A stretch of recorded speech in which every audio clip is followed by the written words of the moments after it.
Yeah, I'm streaming. I want to hear how I sound because I've never heard from the Alright, so now I'm talking. Alright, talk, Danny. 1 2 1 2. What up? Live from Miami to the world. Try it again. 1 2. Yeah, I can hear it. Okay, good. I can hear it now. Yeah, guys, it sound crystal clear. Next gen.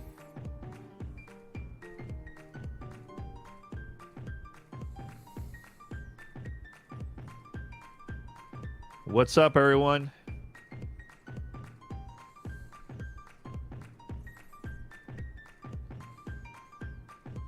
Hope everybody's ready here.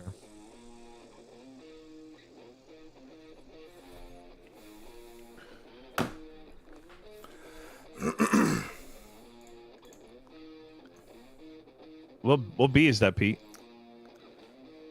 With the guitars, that is Ram Jam Sam, The Marshmallows featuring Rob Newhook.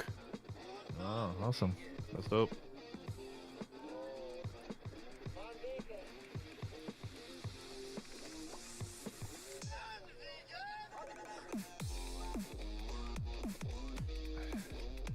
Yeah, so very quick, guys. I did some quick update here. Added my mini studio finally. I was having issues before. I was just scared to connect it. So yeah, that sounds much better than my previous headset quality. You know what I'm saying?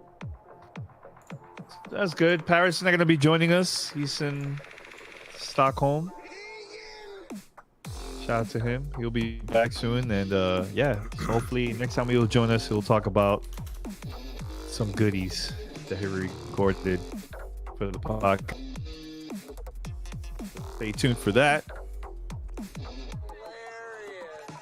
Nice. Love it that your audio is actually coming in crystal clear, not coming in through your headphones. Now you can finally understand what the hell I'm saying. So hopefully that helps. Because sometimes when I'm talking, you guys can't hear me, and sometimes my audio pops up, and it sounds like when I'm editing, it sounds like either I'm interfering to you guys or you guys interfering with me. Like it's weird. It's because of the headset. And you would have thought after 9 years together, we'd all still be synced. Yeah. Yeah. It's all good. Right, But yeah, make sure everybody, if you're watching this, make sure to share this stream through social media. It doesn't matter where, Facebook, Twitter, anywhere. Just share it. It's 9:30, so I'm just gonna go ahead and switch this. Yeah, let's do it. I'm recording over here too, so. Yep, we're Gucci. Let's go. All right, let's go. First of all, everyone, what's up? Good morning, everyone. Good morning. Good morning. Good morning. Yeah, we have Still a couple the things bad here guy to talk gaming. about. First time I'm able to catch y'all's live show. Sweet. Thanks. Glad you could stop by. Just so you are aware, we do not interface with chat throughout the show until afterwards, so that we can focus on the podcast. But if you've got questions that you want answered or whatever, you can hold them on until after the show. You'll see the title change to after show, and then that's when we get to chat and talk with everybody in the chat and stuff like that. So. All right, so let's do it. Let's do it. All right, welcome to Gamer Tag Radio episode 810. This is your host, Danny. First of all, this is the award-winning podcast. You like that, P, right? Also joining me this week is Mr. Pete, man. What's up, dude? Good morning. Good morning, everyone. How you doing? Pete wasn't ready for that. The award-winning podcast. Award-winning Pete Toledo. No, but it's hilarious because Pete for the longest like, man, so now it's official that now we can say it now. Like, hell yeah. See, like when I every time I present the documentary, I always say the award-winning documentary. So now I can say the award-winning podcast. Yeah, so now all of us, it's not just Danny with his podcast Hall of Fame awards and from the documentary. Now it's all of us. We are all officially Officially, man. Award-winning podcasters. Yeah. First of all, Paris not going to be joining us on this episode. He's going to be joining us, I think, later on this week. Not 100% sure, but we'll keep you posted. He's out of town, man. International flight. He's in Stockholm, man, Sweden. I was there a couple years ago. That was a lot of fun going over there. Lots of fun. You never been there, right, Pete? You never been to Sweden, around that area? No, unfortunately, I have not been blessed with the opportunity to visit. But if somebody out here wants to send me, hey, I will accept. Yeah. What would be like your first thing you would like to do once you get there? I'm more of like I'm the going food, IKEA. you know. IKEA. Really? That's IKEA everywhere, man. Come on, man. Really? You know, there's IKEA in the Dominican Republic. I was there. I'm like, IKEA here? Really? Oh, snap! There's like a lot of American and also international companies over there. So yeah, it's crazy, man. Honestly, I don't know what I would do in Sweden. I really don't know. Like, I don't think I've ever been there, so I don't know. Yo, I went out right away just want to check out like the local area and then food right away. That was my thing. I mean, the big thing is the Swedish meatballs and stuff, right? So obviously, I'd get like a fat plate of meatballs just to say I had true Swedish meatballs, not the stuff from the IKEA freezer. But I don't know. I've never been out there. I would just want to soak in the local cuisine. That I think for me, you know, that's one thing I always love to do is when I travel is I don't want to go to like a restaurant or a place I can go to here at home, right? So I want to go to I try and check out local bars, local, you know, dining establishments, and just get the local, you know, just get the vibe of the local area. Yeah, dope. All right, first of all, before we start the conversation, but first of all, Mandy's going to be joining us on this episode. We're going to review Diablo 3 for Nintendo Switch, so yeah, stay tuned for that. But for those that are listening here in the States, I don't want to get political or anything like that, but make sure to go out and vote. November 6th, go out and vote. Super important. I voted early. Pete, right? You already voted early? Oh, I think Paris too. First day. Yeah. So, yeah, make sure to go out and vote. I don't care who you vote for. Just go out there and vote. All right? Super important. All right, so head over to gamertagradio.com, post your comments and feedback, and also, share the content. It doesn't matter from where. If you're listening to us through Apple Podcasts, Google Podcasts, Spotify, even Radio Public, one of my favorite apps right now. I've been using Radio Public a lot, Pete. Not only listening to our show, but also other shows out there, man. So it's really cool. So for those that don't know, every time you're listening through Radio Public, we also get some revenue from it, so that's pretty cool. If you want to try it out for the first time, check it out. If not, it's fine. Doesn't matter where you're listening to. Where you're listening from the podcast is going to help us either way, man. At least the message is going everywhere, right? So yeah. Let's see. We have a couple of topics here, man. But I think the first one I want to start off is Fallout 76 beta. I haven't tried out the first day when it launched because I was busy doing some things, with the family and everything. But I got the chance to play it finally the other day. But Pete, how was your first experience trying this game out for the first time? Because I know you tried it for the PC. Yeah, I've been playing it on PC since that first day. Actually, lies. Since Friday. I didn't get the chance to play it that first day.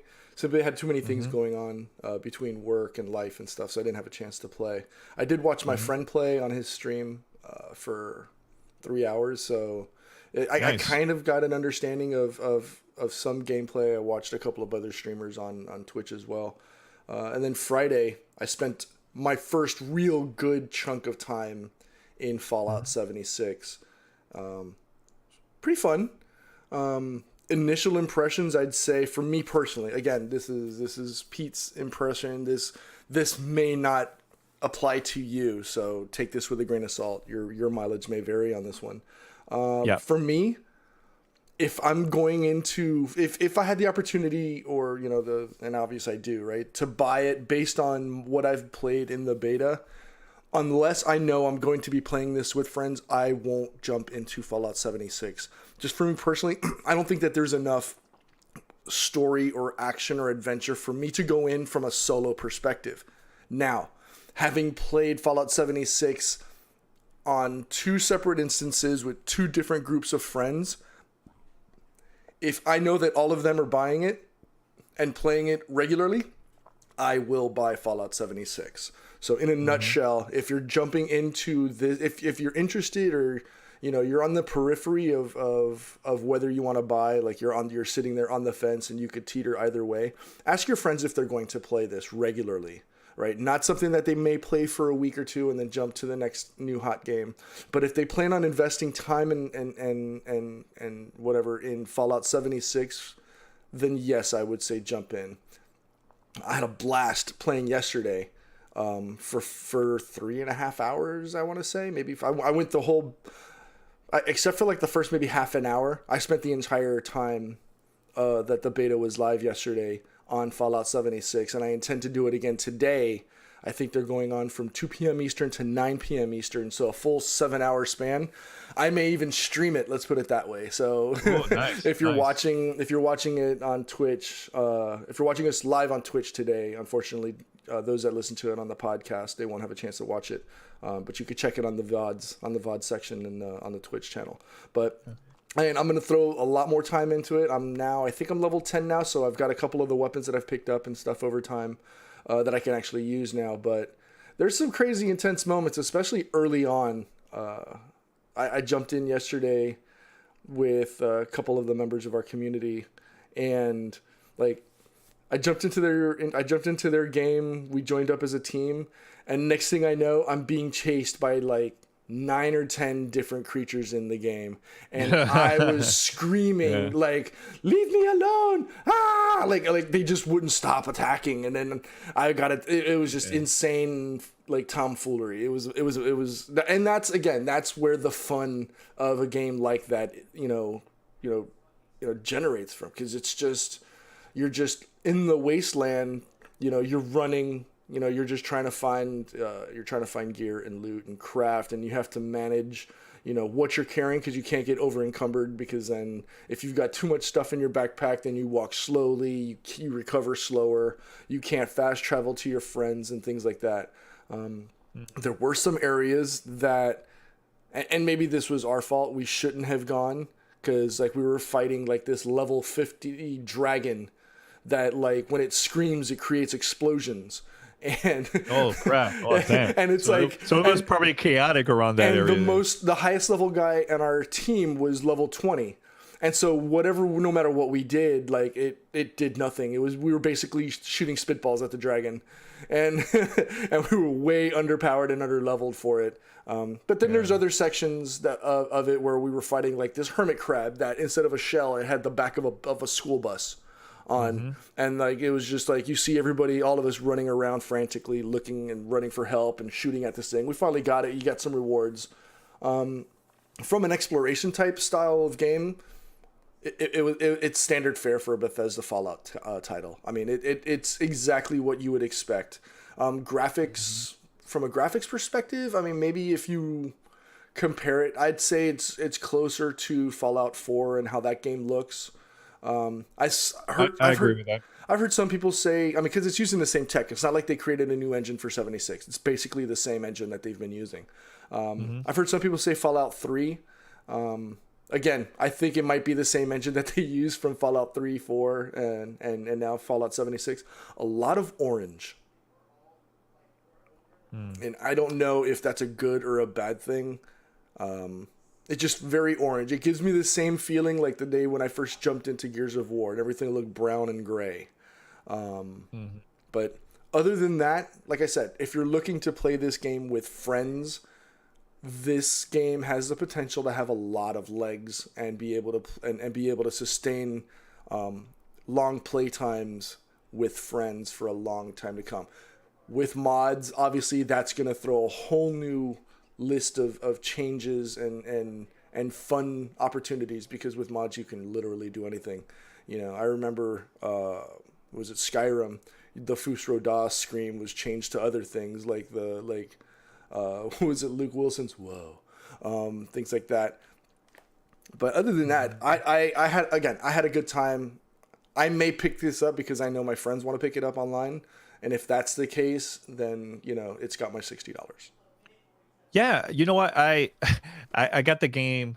I think it was on Thursday. They sent me the code, and I started playing it actually yesterday because I had no time. And I'm gonna try to play also today, and I'll probably watch your stream too, Pete. I want to check it out to compare like the PC version and Xbox version.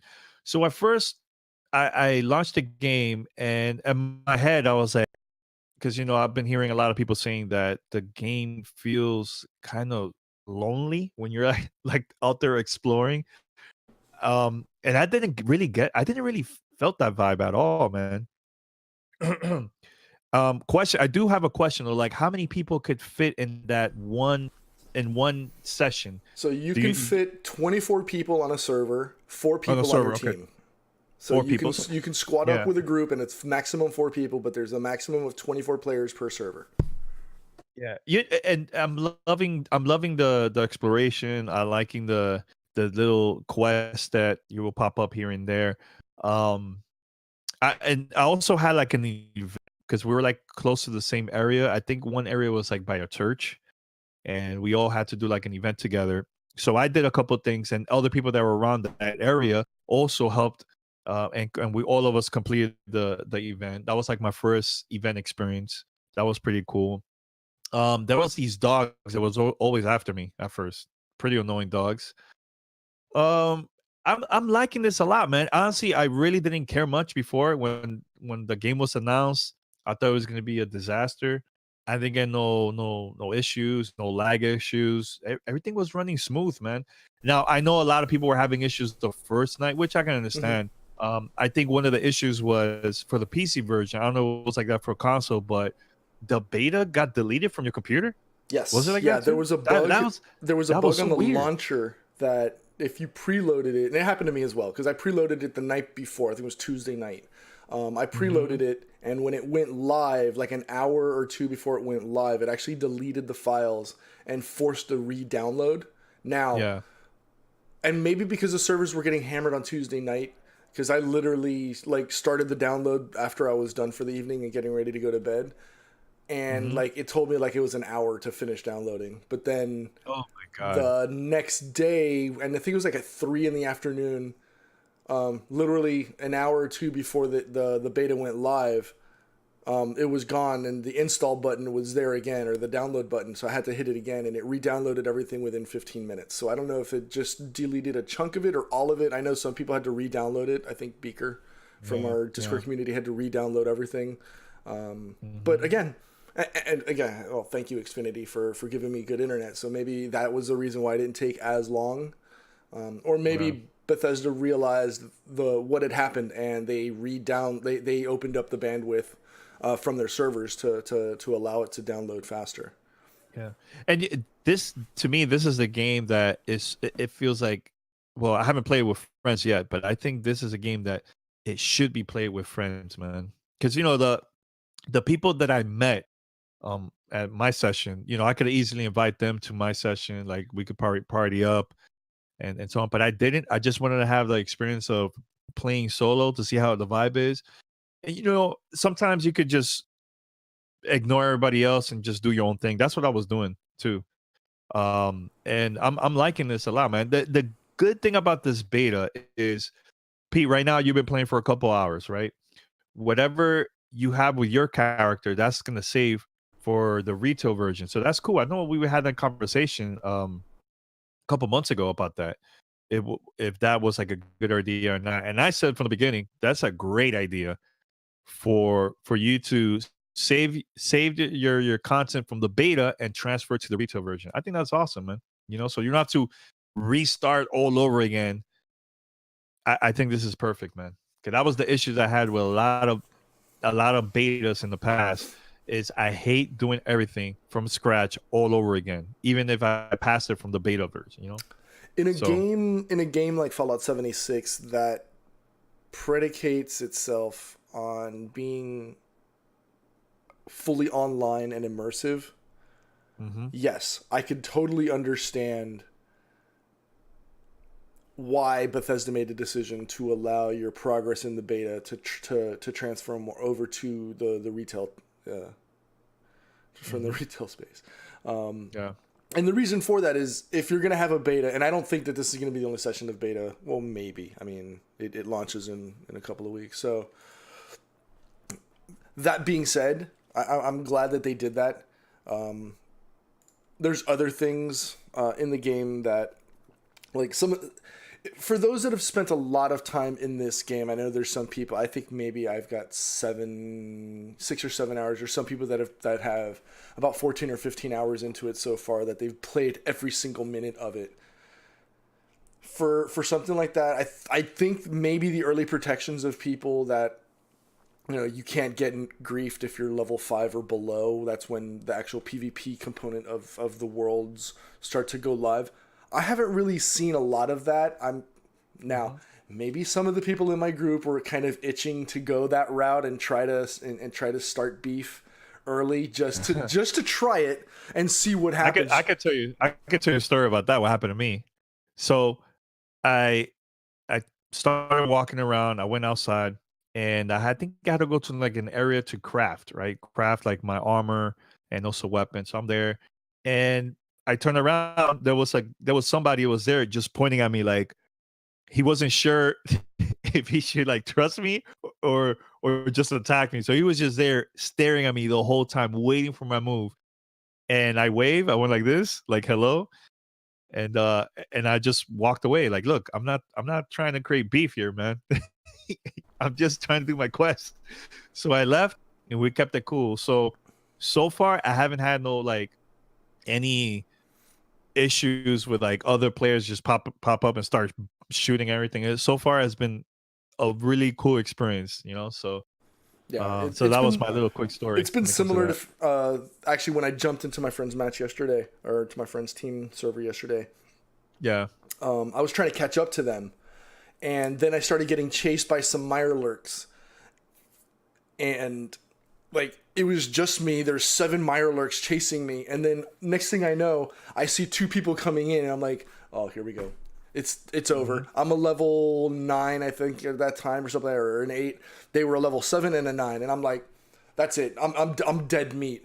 And they actually started shooting the Mirelurks, and so I was like, okay, maybe they're not here for me. And so I started shooting the Mirelurks, from a distance with my rifle as well, helping them, because one guy was starting to get trapped, and then they were cool, and then everything was all right. And then that's when that whole sequence of me getting chased by these, I don't know, they look like like orange bears that shoot fire out of their mouth, and they started going into the hunt. Started getting chased by them. So after that, it just became a real, like, it wasn't as tense as that first moment when you see them and you're like, it kind of gave me that memory of going into the dark zone for the first time in the division, where you have that uncertainty of, what is this guy gonna do? Is he gonna come after me? Is he gonna shoot me, or is he cool? And so there's that uneasy tension and anxiety going on between you and the other person. And then once you realize, okay, they're just here to grab XP and loot, then everything is okay. But you always keep your eye open, because you never know when that guy could just turn around and start griefing you. But other than that, again, I've had a lot of fun with it, more so than I thought I would. Same here. Right. And as long as and I think because Fallout has the opportunity for mods and they embrace that option, I think this might be a great secondary, tertiary game to jump in for a few hours with friends and kind of break up the monotony of playing a specific title, etc. Maybe some people are all Fortnite or all PUBG, or they're all for a specific. This is a great way to just break that trend and go elsewhere, do some exploration, do some stuff, and then come back to whatever your primary might be.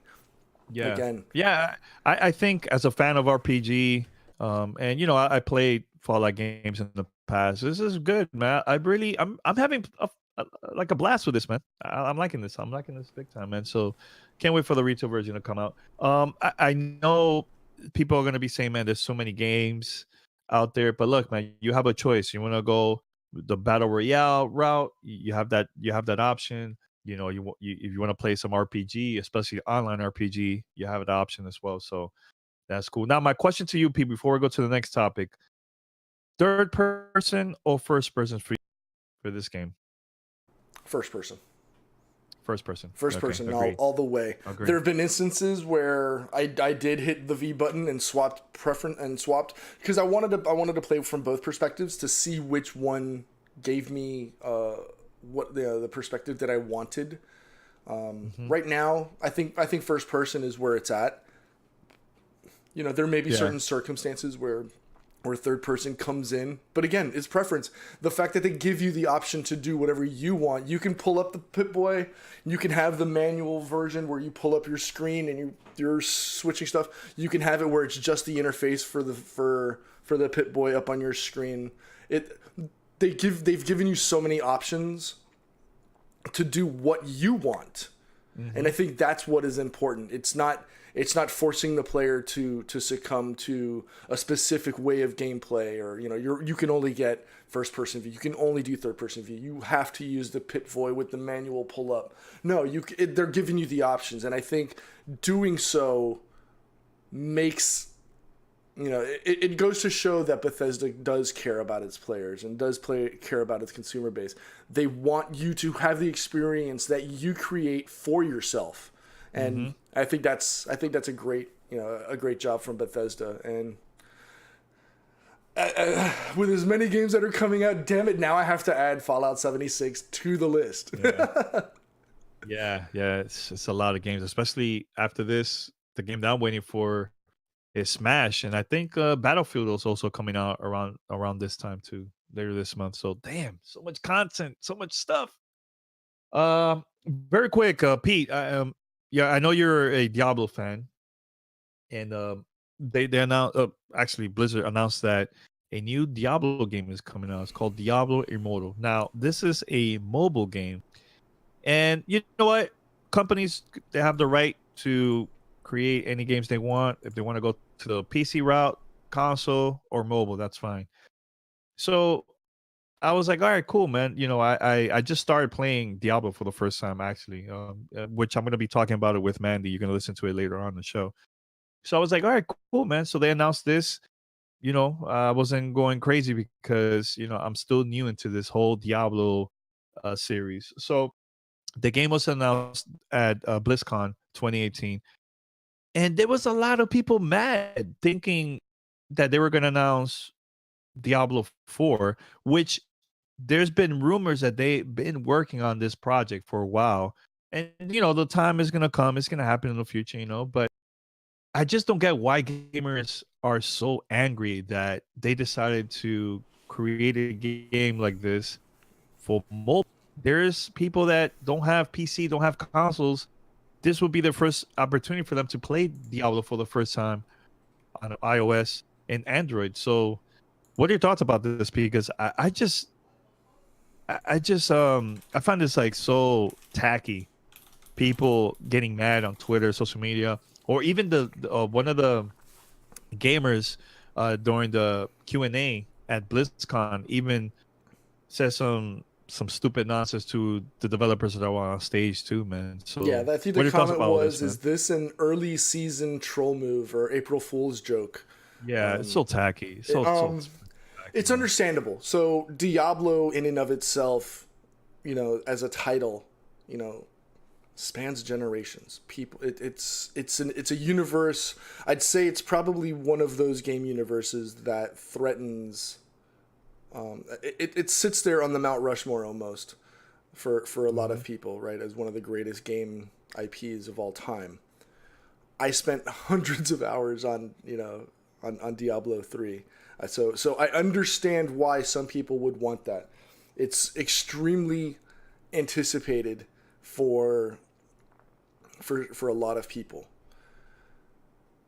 The rumor leading into BlizzCon was that there was going to be somewhat of an announcement. Well, and they weren't wrong. There was going to be an announcement of a new Diablo. So everybody got into a heated frenzy, thinking, "Here we go. It's Diablo 4." It's been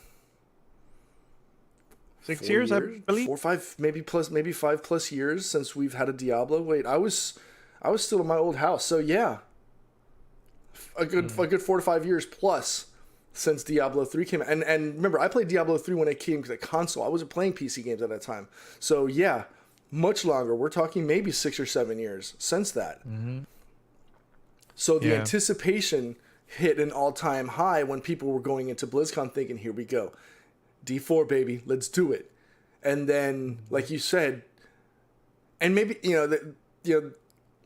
them dropping the bomb of we're going mobile, yes, it is a new experience. It's not what people were looking for, but they're changing it up. They're giving that opportunity for people on mobile who don't have, that's a whole subset of gamers of, that they're reaching out to, and it gives them time to maybe further develop on a D4. Maybe they drop this for BlizzCon 2019. Maybe they start hinting at E3 that, hey, a new Diablo is coming, but it expands the world, it expands the lore, and it gives people an opportunity to play the game and this is a totally new area of Diablo that people haven't seen before. There's new lore, there's new heroes to check out, and from early reviews, it's actually pretty good. I haven't played it, but for people who've been reviewing it and stuff like that, they're saying it's actually pretty good, and there's no reason for the hate and the vitriol towards Blizzard for giving an experience of their IP to the mobile arena. It's unfair to the mobile space to ignore them when you have an opportunity to give them, something from your IP. Now, is there a part of me that might be a little butthurt because I didn't see a D4 announcement? Yes, but I'm hopeful, and I'm pretty sure that Blizzard is working on a Diablo 4 and it will come in time. I'm glad it's not in 2018 because I don't have time to play Diablo 4. So I am glad. Push it to 2019 so I can actually play it and enjoy it. Pete, I disagree. I just feel like gamers are just freaking crybabies, man, for any little stupid thing that they don't agree or whatever. Look, the developers, they have the right to make whatever game they want. Doesn't matter if it's mobile, console, PC, whatever. That's up to them. It's up to the publisher. That's their job to create games for a whole audience out there, man. So. And here's another thing too. A lot of people don't know this, but I read this also just a few hours ago. I read this through social media. But when Diablo 3 was announced, Blizzard released some screenshots of that game. Gamers were complaining that it had too much color and there was a rainbow in the background. Like, it was like too much for them. Like, really? Come on. Diablo 3, Pete. Diablo 3, the game that you like to play, man. That you got hooked playing. People complain about that when their screenshots was released back like 4 or 5 years ago. It's ridiculous, man. Gamers are just freaking crybabies, man. Let's just think about this. You don't like something, don't buy it, move on. That's it. And wait until Diablo 4 gets announced in the future. It just doesn't make no freaking sense, man. I don't know, but just gotta say that very quick. Let's just put it this way, right? The first Diablo came out in 96, right? The second one came out in 2000. The third one came out in 2012. Okay? Yeah. So if you get Diablo 4 6 years after Diablo 3, it's about that time, dude. So, I mean, it's understandable why fans of the Diablo series have been clamoring for a return, but give them time to work on this. It's not. This isn't a game that you just jump into immediately. This is a game that you jump in and spend time on, right? So give them time to work on it. Hell, we've been waiting for 7 years plus already for Cyberpunk. They still haven't given us a date. Yeah. Work on it. Hey, man, look, it's like Bethesda, Pete. They announced Fallout, the mobile game, right? Well, Shelter, I think it's called. Yep. Fallout Shelter.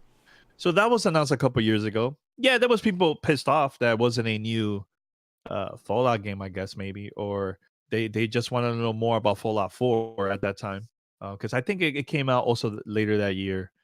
It came out Fallout 4, but still, yo, they still created a new Fallout. It still came out. The Shelter game was very successful. It came out also for the Nintendo Switch. So hey, man, let the developers do their thing, man. It's not up to us to decide what the hell we want. You know what I'm saying? Like, it's up to them. It's part of the business, man. It's Take your part of the time. Take yeah. your Take your time. time. Give me the best Diablo experience you can make, and people will come. This yelling and screaming and crying about Diablo Immortal on mobile will disappear, will fade away into the Yeah, sunset. for sure, for sure. Let Yeah. let the people play Diablo on mobile. There's a space for it. There's people there for it, and don't be afraid to maybe try it out. Who knows? Maybe that'll be enough to satiate your need for it. Hmm. Yeah, they're the Who minority, knows? dude. They're the minority. Honestly, look, I guarantee you, a lot of those people that have been complaining are gonna be the first ones to actually download it. Mark my words, that's gonna happen, man. That's gonna happen. All right, so I'm gonna play this audio here. I recorded this with Mandy. We reviewed Diablo 3 for Nintendo Switch, and once we come back, we are going to have one more thing: fan mail. We're gonna ask her a question here, man. I think it's a pretty good question too. So we'll be right back after this. All right, so that's the review of Diablo 3 for Nintendo Switch with Mandy. Shout out to her, man. Every time there's like a Nintendo Switch game that comes, I try my best to get like extra codes and sit down with Mandy because we're so passionate about the console Nintendo Switch. So it was good. Like the conversation, man. Really cool, man. All right, P. So it's time for fan mail. All Woo. right, P. So we have one voicemail. Actually, everyone that's listening to this or watching this on Twitch, continue to send us questions, voicemail.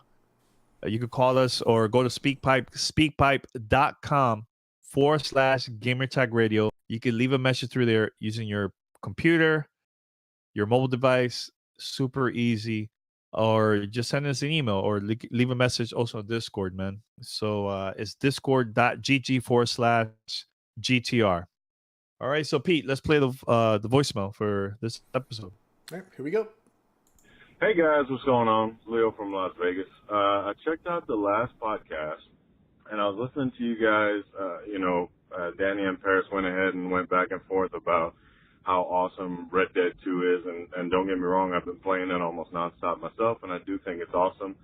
I personally think that is a product of the lengthy time that it had in development, or what we believe was a lengthy time in development, that got it both the commercial and critical success that it's seeing right now. So short and simple, do you guys think that there is a correlation to development time equaling a great game? And if so, when does a developer call it quits? When do they go ahead and say, hey, you know what, this game's been in development too long? I'm looking at the Kojima game coming out and other such products. Does that have a correlation? Do you guys feel that there is actually a length of time acceptable and non-acceptable as far as developers are concerned? Just looking for some opinions. Let us know what you guys think, and I hope you have a great one. Keep up the great work, guys.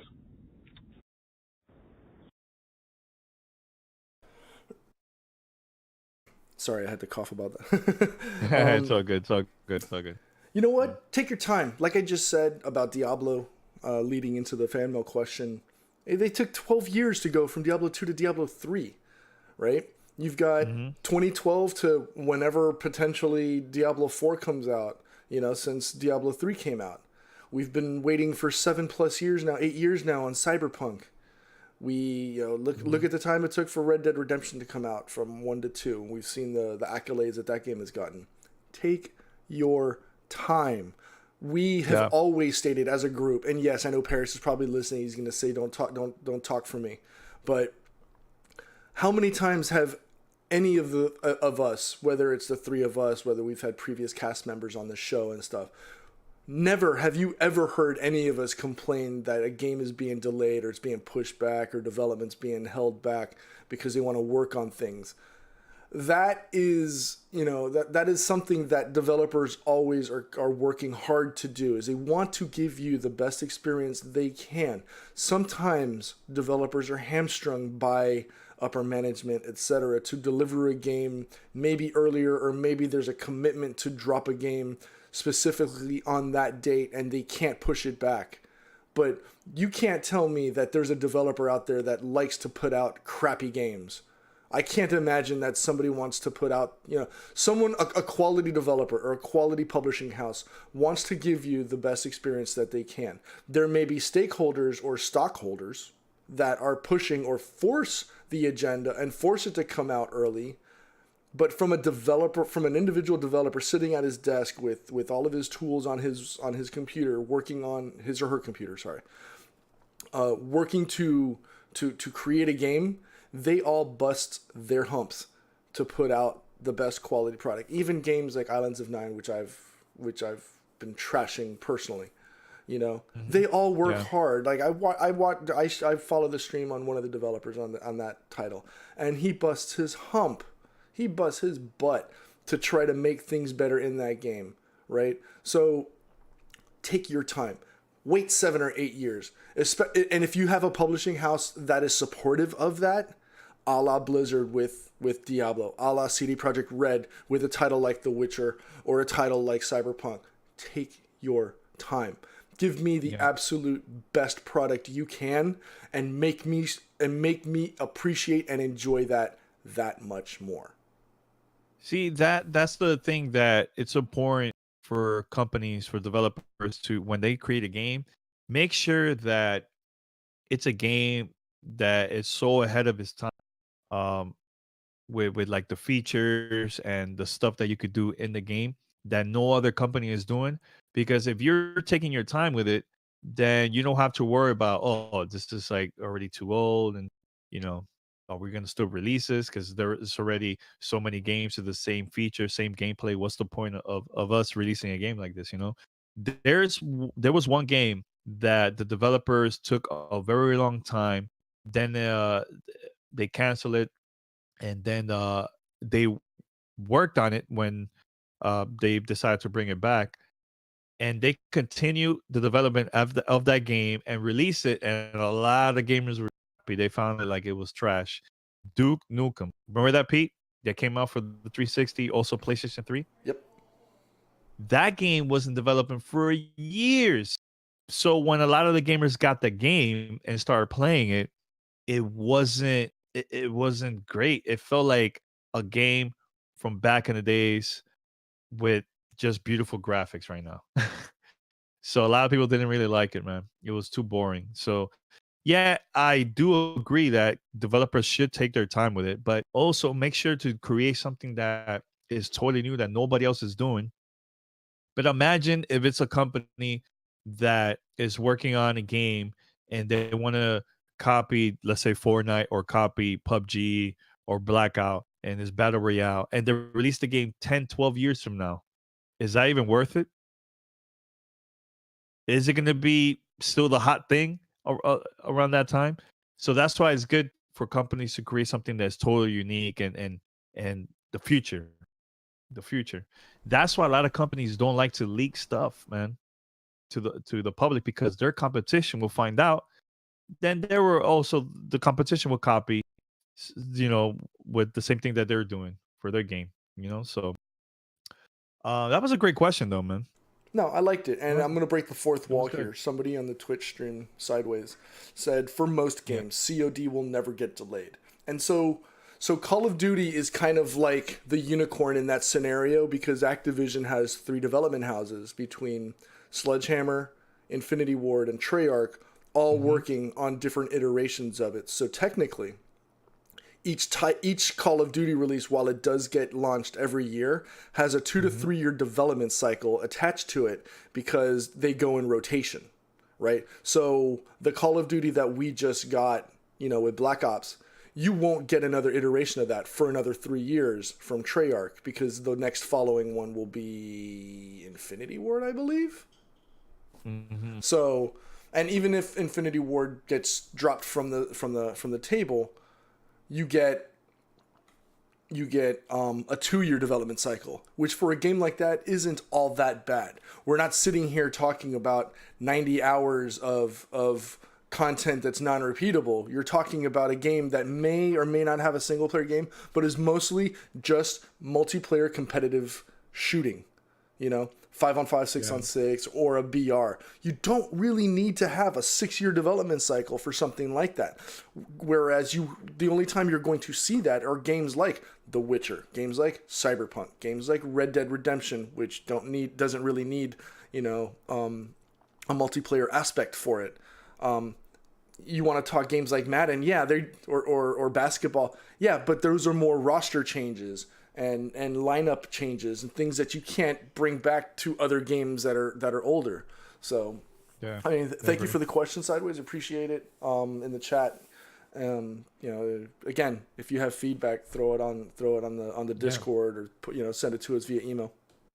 fanmail@gamertagradio.com. All right, here's another email, Pete. I'm gonna read this very quick here. What's up, GTR? I'm David from LA. I'm fairly new to the podcast and I love it.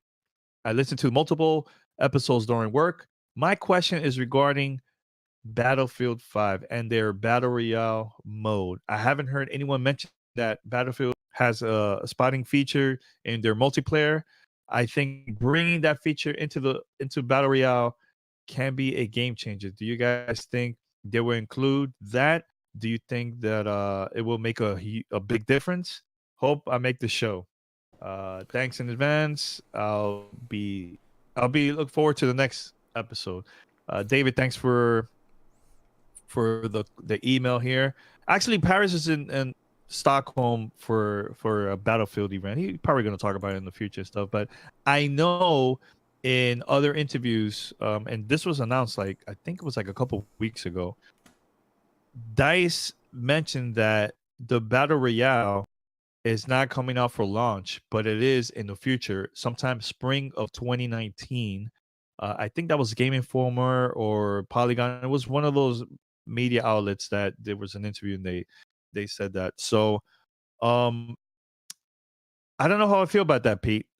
For them to release this feature later on. I know Fortnite, it was kind of the same situation because when you got to play that game for the first, it was just strictly the campaign story. There was no battle royale feature in the game, but it got released later on and it became a hit for Fortnite. So do you think that will help the game once it releases next year, Pete? I think a lot of people are looking forward to it. Allegedly, the Battle Royale mode was what Battlefield 5 may have been built around, and I don't recall if that's a rumor, if that was just something, or if that's true. Yeah. Like you said, I think with Paris being in Stockholm at DICE for Battlefield 5, we probably should have held this, but... Yeah. I know that, this did get delayed till about March or April, like you said, in 2019. Mm-hmm. It's already been delayed once, something that we never saw a Battlefield title get, especially in this day and age of AAA IPs. Them pushing it out from mid-October to November 20th. Yes, it gives them a month of additional development lead time, and I think them not launching BR at launch may hurt them because people are really, really looking forward to them, and I don't know if this is a ploy from DICE or EA to try to extend Battlefield and give it longer legs, because traditionally a lot of people will play Battlefield and just play their modes, and then it starts to fall off. I'm curious also to see how they handle premium servers and stuff like that, since they said they're no longer doing that. It's going to be free now. How is that going to affect it? Are people still going to have that opportunity? Because people want that. People want to have custom servers. How is that going to work out? And now, obviously, with all of the fallout from... nice little pun there, how we transition from Fallout to this. Now the fallout of all the microtransactions, where does that play in with cosmetics and other things for Battlefield? We'll be curious to see how this all plays out. Yeah, so I agree with that. All right, but before we wrap it up here, Pete, later this week, man, XO 18 It's officially gonna happen in Mexico, live in Mexico. Microsoft is planning to have a lot of big announcements. 'Cause, they have in the past with previous XO events. I'm excited for it, man. Super excited. Hopefully, we get to hear some big announcements when it comes to like first party games and maybe a couple of third party. Any predictions? Do you see anything that might get announced later this week during the event in Mexico? Because Microsoft has been promoting this like crazy online. So I don't know. I want to see a new IP. I want to see if some of these new studios that they've been picking up have worked on anything, or if they have anything in development. Obviously, yeah. I think the big elephant in the room is Halo. Everybody wants to see what's going on with Master Chief and Cortana and that whole thing, right? Somebody Mhm. they want to just show me the energy, just flash the energy sword, and that's it. Be done. I don't care. Just give me something. Let me know that it's officially coming. Whether it's going Yeah. to be a Project Scarlet title or one of their streaming titles, even better. I Mhm. think if we're going into rumor mill ground here, I think obviously Crackdown 3, they're going to actually give us something. Well, it's going to be playable there. That I read that Okay. Well, straight it from was it was Xbox playable account. last year, right? Yeah, yeah. But suppose this one's going to be playable for everyone. Now, I hope that they show some gameplay footage of Battletoads that's coming out next year. Show us games that is coming out next year. Spring. Show some trailers of new announcements of games that's coming out maybe sometime next year. Holiday of next year, right? Teasers. Show teasers of games that's coming out in the future. Does You don't have to say that this is going to be for Xbox One or for the next gen console. Just announce the game and just leave it like as that, just a teaser that's coming. You know what I'm saying? Like, again, what's important is that communication with the consumers. Don't show a game and then stay quiet for years. You know what I'm saying? Like, I think it's important to show something and keep on with the communication. Don't announce anything else until maybe E3. Now, when it comes to like third party, I would love to see Ubisoft finally announce Splinter Cell. I think that's gonna happen eventually. If it's not for this one, maybe for E3. But in the past, that game has been announced through previous XO events, so that's possible. Is it possible that we might get to see some old franchises that come back, like Perfect Dark, Pete? Will you be excited for that too? 'Cause I know you mentioned new IPs, but Right. what about the old franchise? I think we're going to see a hell of a lot more hardware, first of all. I think Yeah. we're going to probably see some more State of Decay 2 stuff. Okay. What is it? God, I can't remember. Will of the Wisps, Ori. Yeah, I yeah. I think mean, we'll. all those games have been announced though. Like, I'm talking new announcements, Oh, new, new brand announcements. I new. think Fable 4. Yeah. Ooh, Fable 4. You know what? Fable has been announced in previous XO events. Mm-hmm. Perfect Dark, Fable, and Splinter Cell are the games that have been announced in the past. For those that don't know much of the history about XO, because XO was like XO to me, and for a lot of people, that's like how it is now with PlayStation experience. Sony announced they show like a lot of indie games. They have like a couple first party announcements there. But XO was that back in the days for Xbox, and then they stopped it for a very long time, and they're bringing it back now. This is a great opportunity for Microsoft because there's no PlayStation experience this year, and I know that Video Game Awards is also going to be happening uh, in December. I think they should also maybe save something for that, maybe or something that they announced during XO and then show a little bit more at the Video Game Awards. I think that would be cool. So yeah, man. Anything else, Pete, before we wrap it up?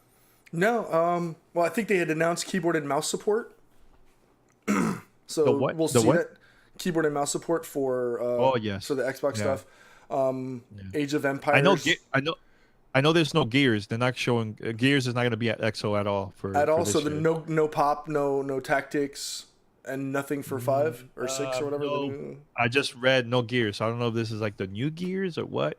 And you know what? That's fine, man. I mean, save a game like that maybe for E3. EXO should be, to me, should be for like have maybe like one big thing, one or two, but save for that like the indie games, first party games like Perfect Dark, old franchises, stuff like that. So. Now I know you mentioned Fable. What are the chances of them not showing that game over there? I don't know, but I think there's going to be I don't think they're going to show, but I think they'll do an announce with the initial. So you think they're going to? Yeah, I'm going out on a limb, and that's it. I'm going out on a limb, and I don't have the shirt, but there might be Battletoads gameplay. Oh, I think so too. Now I know that Fable. Every Fable game was announced at EXO. So you know what, Pete? You might be right. They might announce a new Fable game there, man. Never know. That would be cool. All right, so head over to gamertagradio.com, put your comments and feedback. Thank you for listening to this episode. Make sure to stream it, download it. Doesn't matter what type of app you have. Apple Podcasts, Google Podcasts, Spotify, Stitcher. Also, Radio Public, my new app, which every time you stream it, we also get some revenue there, man. And you could also donate. If you're listening to the podcast, donate through there too, or donate through Twitch. That will help us out big time, man. And Pete, I know that I know you mentioned this on the last episode, but shout out to every listener that donated on Twitch for Pete, because he went to TwitchCon and it was because of the listeners. So that was pretty cool, man. So shout out to everybody, man.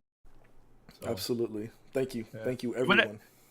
You want to give any shout outs to those that donated for this episode? You want to give them a quick shout out? I think we should do that. I know we always announce it on the stream, but for those that donate, we should also give them a shout out here on the podcast. Yeah, I'll do that. Let's do it.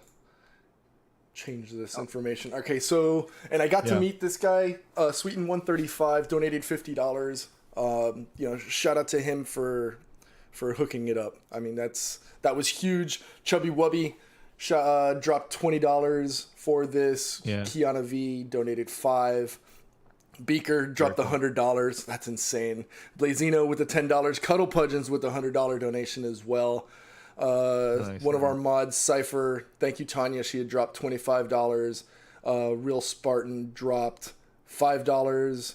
Ed Great dropped $10. Kataristas, the legend, $150. He's actually like the king of donations at $500 overall on the Twitch stream. Wow. Thank you so much, man. That's awesome. I know we've been getting a lot of subs too for this episode. That's cool, man. Yeah. So, shout out to everybody. Obviously gifted subs are also a thing. So if you want to, if you've got the opportunity to do it, or if you've got Twitch, if you've got Amazon Twitch Prime, you can drop in and do that as well. Yeah. But yeah, thank you to everybody. I mean, it's been insane over the past year plus. And I think it's 18 months now. We've, that the subscriptions, the follows, the views, and everything else. It's the support from the community. It has been just amazing. And every time I see those donations, I damn near get Charmin soft and start tearing up almost. And so I got to walk away or just hide my face because it's insane that y'all show the love and appreciation for us just as much. Yeah, I mean it's gonna help us out, in the future when we travel all the time. Food, and so on. All that's because of you guys. Thanks a lot. All right, until next time, we're out. Peace. Cool. All right, so now we're in the after show. So those that are new here, this is the after show. We can talk and chat and interact with the community. Yeah. So, what up, Slick? We have a couple of subs here for this one. I want to give them a shout out for those other subs. We can do that too. Slick Rick, Rick, with the tier 1 2-month subscription. GTR Crew, what's up? Conqueror of Worlds with a 10-month tier 1 sub. King Julian DDP with the Twitch Prime sub. Thank you so much. 1 subset with a 9-month Twitch baby. Woo! Tier 1 Twitch baby. Here we go. 9 month. Yeah. Good. That's good. Driver C Oh, with the tier also, 1. we have another one too, right? Weather Wolf.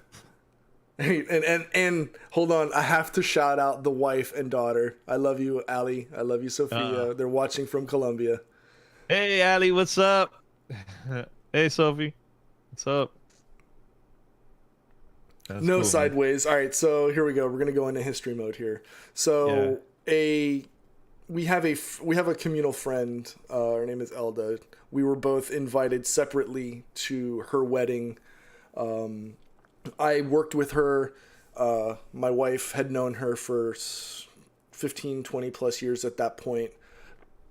And so being a work friend, and I had known when I first came into that job, her and I became like really, really close because I had found out when she was 18, she was a backup singer for my uncle's band. So there was history. Small world. So her and I had always stayed really close and became really good friends. And so when her wedding happened, she invited me, but she threw the curveball. She didn't sit me at the work table. She sat me at 2 tables on the opposite side of the hall at the Ritz-Carlton. The tables were 11 and 13, which happens to be my birthday. So like all these weird like conspiracy theories started happening. And so I look and I see all my coworkers on the right side, but I look at the number and it says 13 and I'm like, all right, so that's over there. So I start walking over to the left and I see all these people and I'm like, I know nobody here. This is going to be awkward. And so I look over and I see this beautiful young lady sitting at the table with a seat next to her. And I'm like, okay.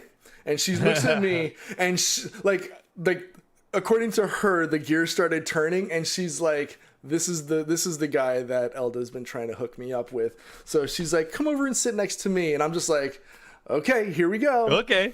And so I sit down, we're chatting, and a good friend of hers, Patrick, is sitting at the table, and he goes, hey, babe, or hey, honey, or something like that. Do you want something from the bar?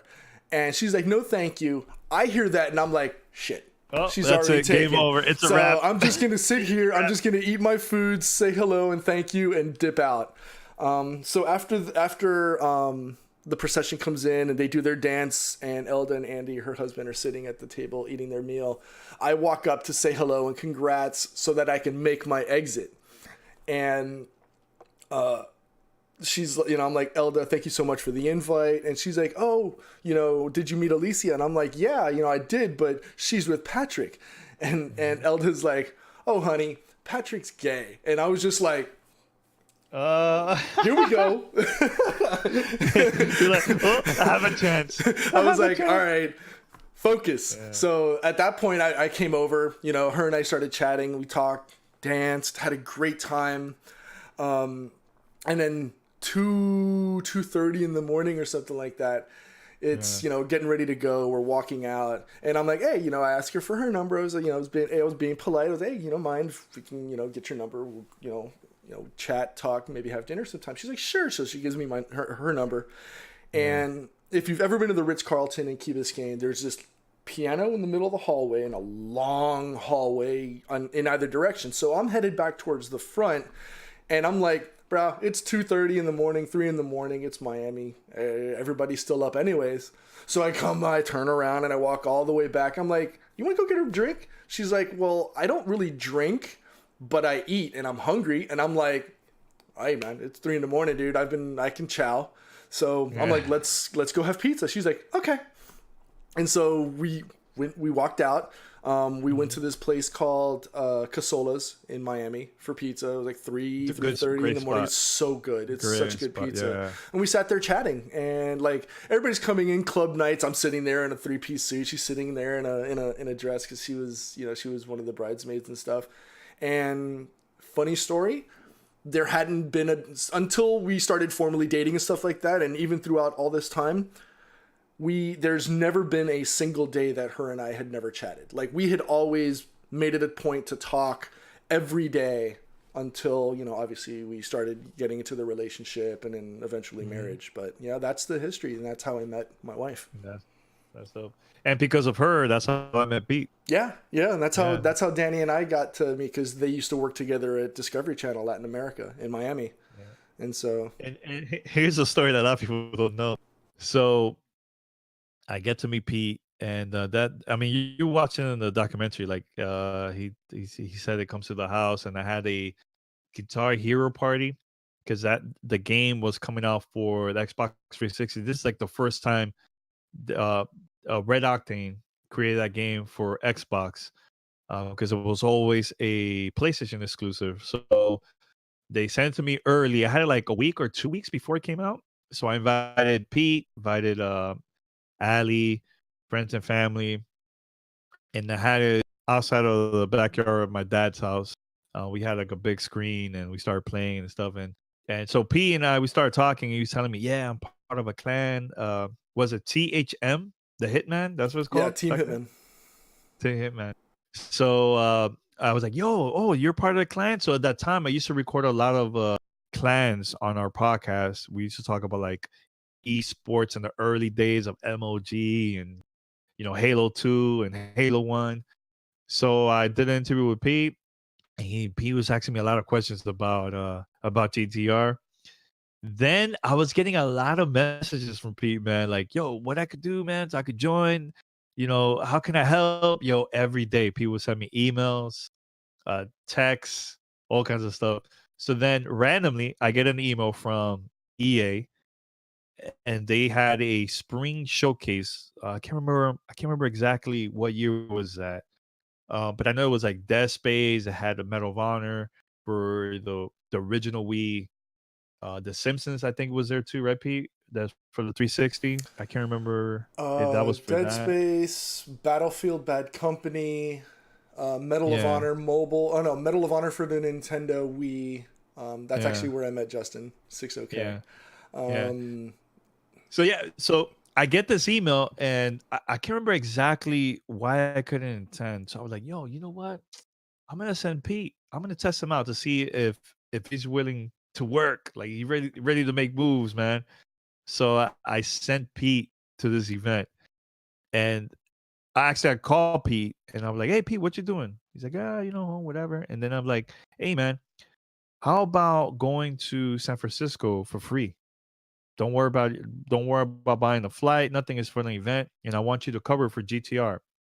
And P was like, "Sure. That's all I have to do. Just record." I go, "Yeah, just record. That's it."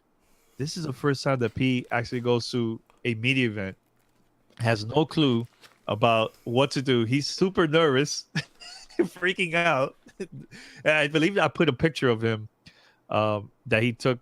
He took a couple pictures from the event. I put in the documentary and stuff. So yeah, Pete goes over there, and he recorded a couple of interviews. He was super, super nervous, man. Getting there, man. After you sent me the content, I'm like, "Man, you know what? I think Pete should join GTR, man." And that's how he joined, man. And it was because of Ali, basically. Ali was the one that they introduced me to Pete. Pretty much. So yeah. How nervous were you, Pete? Dude, you sent me to another state, right? You sent me, and it wasn't like a small game. It wasn't like you sent me to like Sacred 2, or it wasn't like you sent me to a small like title. No, you sent me to an event that EA was showcasing 15 games. Rock Band hadn't even come out yet. Okay. Yeah. I remember sitting in there with the folks from Destructoid, and I was just like, why am I here? Why am I here? There's actual journalists here. And I mean, you've got EA showing, 10, 15 different games. And like Cuddle Punch just said, you literally threw me into the deep end with the sharks, right? I mean, and that's how you learn how to swim, basically, at the end of the day, right? Yeah, man. Look, man, sometimes when you get the opportunity, just freaking go, man. Don't get nervous. If it doesn't work out, it doesn't work. But you never know what can happen once you go to these events and so on. Last week actually, I went to there was like a TV industry event for networks for Latin America, from all over Latin America, and also from the United States, Spain also. I went there because Nelson Rodriguez was there. For those who don't know about Nelson Rodriguez, he had a podcast back in the days called Achievement Junkies, and his podcast, Sarcastic Gamer, our podcast, Spectacular, and Uncle Gamer, which is Paris's old podcast. We formed, also a video game show. We formed a network called Gamercast Network. Honestly, I was talking to Nelson about this, Pete, and I told him straight up. I told him, "Yo, I think we were like ahead of the time, man, when it comes to creating a podcast network. Because there was no podcast network at that time like that, man. You know what I'm saying? Like, great multiple podcasts in one. There was none like that, man. At 100% all. agree. Back then. 100% agree. It was ahead of its time. It was great. It was groundbreaking. It was trailblazing. Yeah. And honestly, the way how I don't know how you met Paris, but I can tell you my story how I met Paris. But this is a time where it was GTR. There was another podcast from Chris Palladino called Video Game Show, which was pretty popular. It was at dreamstation.cc. So I get an email from this random person, saying, "Hey, look, Danny, Godfrey, I'm planning to launch a podcast with my co-host. I would love for you to send us some tips, what we should do, what type of equipment we should get, software." At that time, I was on vacation for like 2 weeks with my fiance. I was just like doing my thing. I didn't want to read no emails. I was like stressed because I was always, creating content for GTR. And I didn't reply back. So, I get home, I see 2 emails from this third person. So I read the first one. It was that, asking for tips. Then the second one was, he was cursing me the whole time, saying, "F you, Godfrey, what the hell? Why you didn't reply? F you, He hasn't changed, and he hasn't changed in 10 years. I know. Your podcast sucks. Your podcast is garbage. This and that." And I'm like, "Yo, I don't even know who the hell this guy is, man." Like, So then a couple of days later, I get another email, but this time it's from Paris. Paris wrote back, "Hey, Godfrey, I just want to say I want to apologize to you. It was my co-host. I originally I was gonna launch a show with him, but I'm not with that nonsense, the whole drama. I'm gonna start my own podcast, but I'm just emailing you to apologize, man." So then I hit him up like, "Yo, dude, like I don't mind giving people advice, but I was on vacation." This guy just flipped out, man. I don't even know him. I never met him. It's the first time reading the email. And that's how it became cool. I started giving advice to Paris. Chris Palladino from Video Game Show also was giving him advice. And the reason how Paris found out about us, and this is the reason why he wanted to start a podcast, because he saw us like in some video interview that was recorded at the Xbox headquarters in Seattle. And that's why Paris was like, "Yo, I'm gonna start doing my own podcast and stuff." So months later, that's when we launched Uncle Gamer, man. So I don't know how you met Paris, Pete. I don't remember exactly. Was it through GTR? Was it because through of that? GTR. I was actually at CES, and this is the birthplace of the exclusive video that I shot at the In-N-Out. That one year Microsoft was having that get together. Yeah, you should post that in the chat so people could check it out. I gotta find it. Because at that time, for those that don't know, there was this joke. Everybody was like, "Oh, every time they see me, oh, exclusive." Yeah. The reason why was because every time I released an episode and I had like a big interview, let me tell you, man, I was getting crazy big interviews, man. So every time I posted, it will be podcast exclusive interview, exclusive this, exclusive. So then everybody started making fun of that. Major Nelson, the people that are Microsoft, like Tony Hines, John Porcaro, and then there was a meetup, and P was there with Paris and Chris and Tony and everybody, and they were like, "Yo, let's make a video called Exclusive." So they got everybody that was part of that event doing like some exclusive, chants, hold it. So it was cool. Yep. It was it was actually, and yes, wife. The video that I just posted is actually in the chat. It's the same one. Met him, Chris Palladino. God, God, I can't remember her name, but she's in the video as well. We all met. We were chatting in the New York hotel about video games and stuff like that. We ended up at I can't remember if the video that was CES, right? CES. That was CES, yeah. I can't remember though if that was before or after the In and Out and stuff like that. Yeah, I remember that was a great time. I mean, we were at the Win, I think, and I don't remember where Paris and them were. God, I can't remember her name now. Yo, here's this true story. This is the truth. When Netflix was about to launch their app for the Xbox 360, that was the first time that they were planning to release that, and people could stream and watch videos through the console. You know, PlayStation wasn't doing that. Xbox, no app, nothing like that. It was strictly the Xbox 360. I did some digging, and I found somebody from Netflix to be on a show to talk about it, man. And yeah, it was like a big interview, man. That interview went around, man. So that was another example. Like I got that, and you can search, put Gamertag Radio Netflix interview. You probably look it up on through Google and stuff, but it will pop up, man. That was a big interview, man. I'm trying to think of other big interviews from back then. Oh, when Pete went to Dead Space Community Day, that was awesome. That was a good one, man. The first Dead Space. That was cool because I think the first night you guys had like a movie night, right? Yeah, multiple we saw movies. Evil Dead and Evil Sunshine, Dead. Yeah, okay. I want to say. I you know what? I actually miss that type of game from Dead Space, man.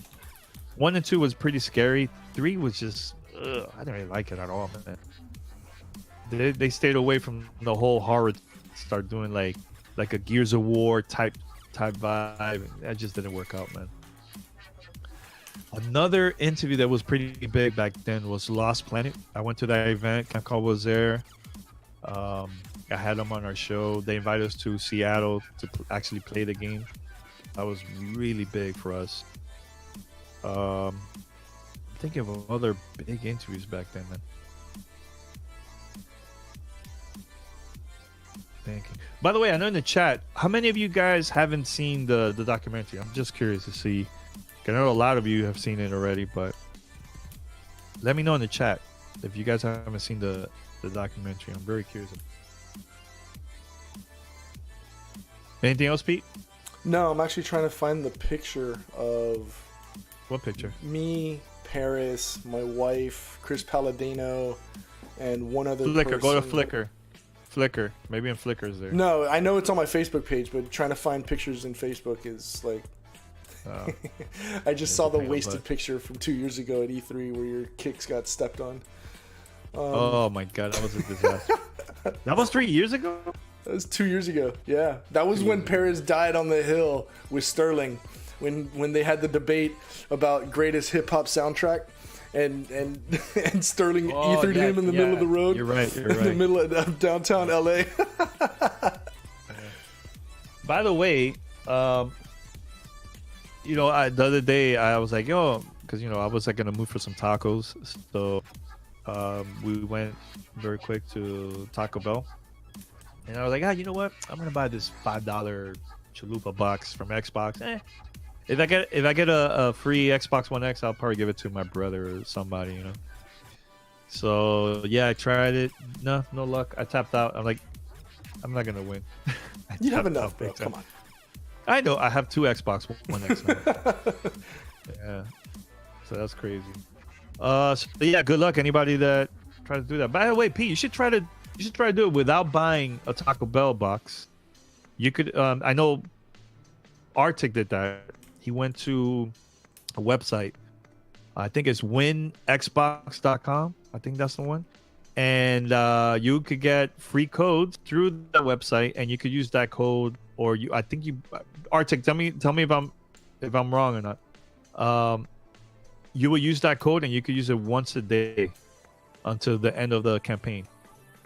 So you should do that, Pete. You never know, you win a free Xbox One X. Somebody else in our Discord community won an Xbox One X also this year, just like a week ago.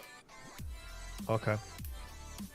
Okay. Oh, so Arctic said that he's gonna send a notification once the free code is available. So is it one per day, the same code, or is it different codes per day?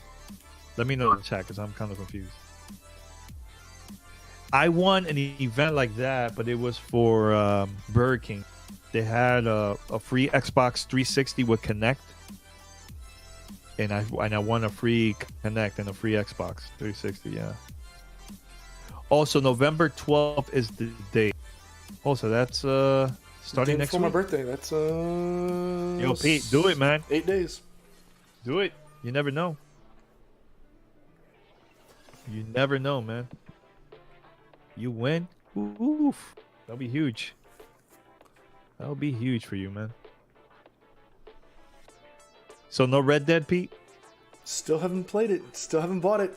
See? And in a way, you're kind of curious though.